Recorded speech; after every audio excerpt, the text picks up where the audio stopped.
Télérama. C'est jamais de la rébellion, c'est jamais agressif, c'est jamais, ça met pas mal à l'aise, c'est toujours traité avec douceur, mais il dit des choses.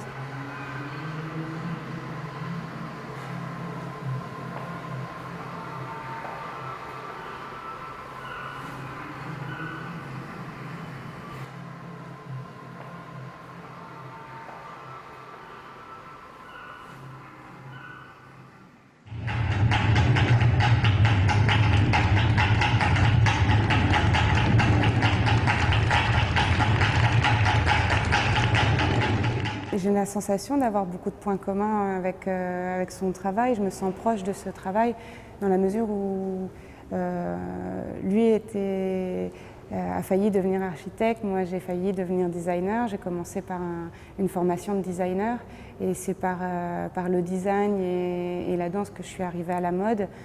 Et je pense que ça se ressent dans les créations de Chalayan, une première volonté liée à l'architecture. Et d'ailleurs, son travail est très, très construit, très, très rigoureux.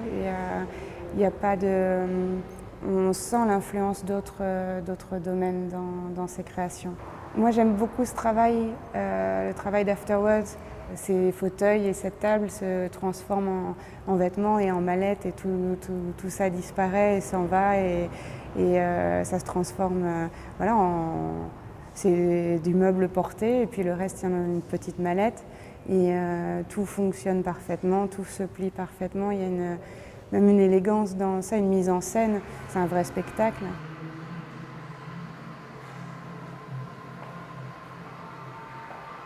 Après, j'aime l'idée justement de quelque chose qui serait non fixe.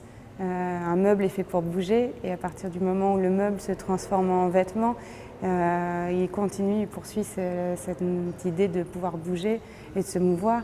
Et c'est certainement ce qui m'a amené aussi à faire du vêtement, c'est cette envie j'avais besoin que ça bouge, que ça soit fluide, que ça se transforme. Et je pense que c'est très lié au design d'avoir envie que les choses se transforment et une première vie et puisse aboutir à quelque chose d'autre.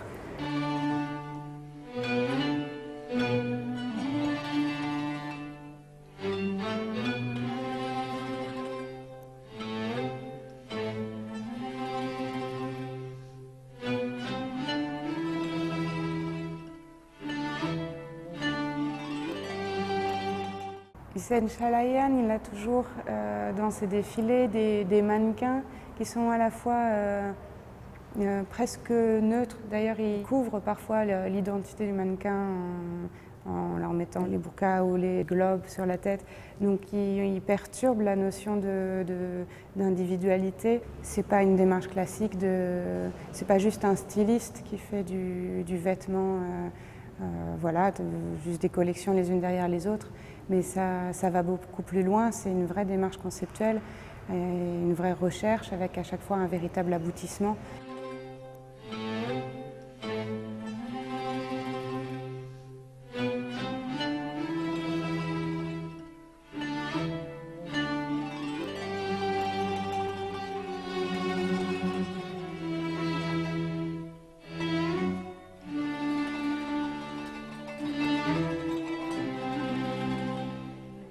C'est toujours à la limite et à la frontière entre le design, la mode, l'architecture, mais toujours avec des références socioculturelles, avec des références historiques ou politiques. Et du coup, ça donne lieu à des créations qui vont au-delà du simple vêtement.